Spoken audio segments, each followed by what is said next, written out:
Um, wow, last SEC conference game has been an amazing ride throughout this conference play. A lot of ups and downs. Been a roller coaster in a lot of ways. Started off conference play slow, picked up some steam.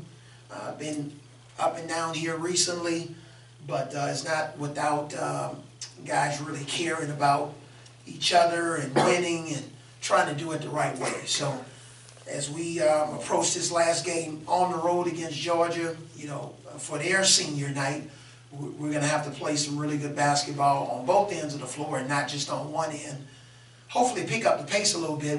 We're playing too slow right now, and try to increase some of our possessions, and so that we can have an opportunity to take more shots and make more shots. But you know, I just think we've done a heck of a job of putting ourselves in a really good position. You know, coming into SEC play, we didn't know what we had because we hadn't gone through SEC schedule yet, but now we know what we have, where we are, what our strengths and weaknesses are. So hopefully we'll play a high-level game and finish off our conference play before we move into the SEC tournament. Thank you, Coach. Go ahead and get started with Mark. Just speaking of the ground, I know nobody's 100% healthy, but how do you think the team is doing physically after dealing with, you know, the long stretch of SEC play? Yeah, I think we're doing good there. Yeah, I just think physically we're doing good. I think we've been very competitive on the defensive end. Mentally on the offensive end, I think we're thinking a little bit too much. We're not having as much fun offensively as we are defensively. So hopefully that'll change. We've seen games where we've put together some, you know, pretty good games on both ends of the floor. And you know, if you told me against Arkansas that they scored 62 points and only made 3 threes, you know, I probably think we win that game maybe 70-62. So we'll get back in practice today. The guys have been good about responding after losses. So we definitely going to need to do that against a really good Georgia team that's got some terrific guards, man. Frazier and Gaines, man, they're outstanding guards, and so we're going to have to do a good job of defending those guys. What's the biggest difference between now and the LSU win and Florida win? What's the difference between, you know, losing a few and winning those games? I just think we hadn't been letting it go from 3 enough. You know, I just think guys didn't have much space against Florida, and the ball was gone. Now we're dribbling it. So hopefully we'll get more aggressive, take more chances. Maybe that'll lead to 1 or 2 more turnovers. I just know when we're in a good rhythm of taking some of those chances, I like our team better on the offensive end. Alex, 2 questions. I wanted to ask you, do you feel like, you kind of touched on it a little bit, but do you feel like this team's been playing with some pressure, knowing that, you know, coming down the stretch, you need to do this, this, and this, you know, to get where you want to be? You had that talk about the elephant in the room kind of thing. Yeah. And maybe so. I just think give them, our team is never asking for a shoulder to cry on. They don't make excuses.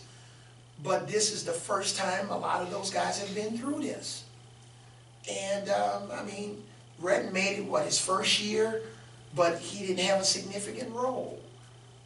Arthur was nowhere to be found. Riley and Justin, they haven't been through it. So I just think that's what this year is all about. Fortunately, this year, some of the things that has happened to us on the court has come sooner than I thought, but I'm glad that it's come because now those guys have been through some of those pressure moments. Pressure game against Mississippi State at home, that's a winnable game. Pressure game against Arkansas, pressure game against Auburn. You know, we've had some games, we've done pretty good when we were, you know, major underdogs, but sometime when it's a game that we're viewed upon as a favorite, we haven't done so good. So I'm glad we're back in underdog role going to Georgia. And I wanted to ask you, just based off what Nick Vitale said yesterday on a conference call, do you feel like this team, if it is 8-8, you know, you have a Me 99. Or 99, I'm sorry. It's all right. Fantasy conference regular season 99. Do you think that this team deserves a shot over a team that's maybe 15-3 in their conference at a lower level? Yeah, and I think I saw some of his comments on your Twitter account, and we really appreciate it. I think we got a great shot. I think the one thing about your resume should speak for itself, okay? And then if you take teams' resumes and then you compare them to other teams' resumes in other conferences, and you look at strength of schedule and RPI and top 25 wins and road wins, and you know, we've done pretty much everything in our conference schedule without our starting point guard. I think, you know, our resume, if we can finish up the, you know, the regular season and win a couple of games in the conference tournament, I think it should speak for itself. So we have all of the facts. Our guys do a great job of putting all the facts on our Twitter account and sharing it with you guys. And you do your research, and I just think your resume has to speak for itself. And but in the meantime, we have to control what we can control, and that's going to Georgia and trying to put together a good game. Let's go to the right side, Tyler. Just with Dante, he's made some great blocks throughout the season, I guess. What does that do for your team, and how surprised are you that he's playing the minutes that he is and making the plays that he is, looking back at where he was over the summer? Yeah, it's been a steady climb for him all year. Retton has jumped off the charts, right? But Dante, man, it's just been steady. And he's earned it. And he's been a great anchor for our defense. Sometimes when you're guarding these terrific players on the perimeter, sometimes you're going to get broken down. And he's taken the responsibility of wanting to be the last line of defense and contesting shots, blocking shots, helping us get out in transition with his outlet passes. So yeah, I didn't expect him to be at the point he is now when I first saw him in June. You know, we were going to basically try to treat this year as a glorified redshirt year by sprinkling in a few minutes here and there. I didn't expect him to be at 20, 22 minutes and getting 5 blocks at the end of SEC play. But it's good. It's given us a guy that can come off the bench at the center spot and give us some great energy. Go back to Mark. You talked about guys not letting it go from three as much. How much do you think of that is just getting tight after missing one, maybe two, and then trying to do a little bit too much off the dribble? You know what? And if they are, that's my fault, because you know that's part of coaching, breeding confidence in your players. If we're a little tight, it's not their fault. They're kids, they're students, or as Michael Kessens wants to say when he's trying to imitate my voice, student athletes. Going back over to Alex here. We kind of talked about Retton a little bit, and we've talked all year really about how he's kind of surprised and got opened a lot of eyes. But what do you remember about your first experience when you saw him, you saw tape, you know, when you were evaluating him first time, first week, first month on the job? I guess when you think about that evaluation and where he's at now, I mean, what goes through your head? Well, you got to remember it. When I took the job and I started watching him on video, that wasn't the first time I saw him. Okay, so the first time I really studied his game was the last regular season game in College Station last year when I was watching him, and I wouldn't say that I was crazy about him, all right, but when I came in and had a chance to coach him, and the first thing he said is, "Coach, I'm not transferring, I'm staying here. I want you to coach me. I think I have some potential. I want you to try to get the best out of me." And I said, "Are you sure about that?" And he said, "Yes, sir."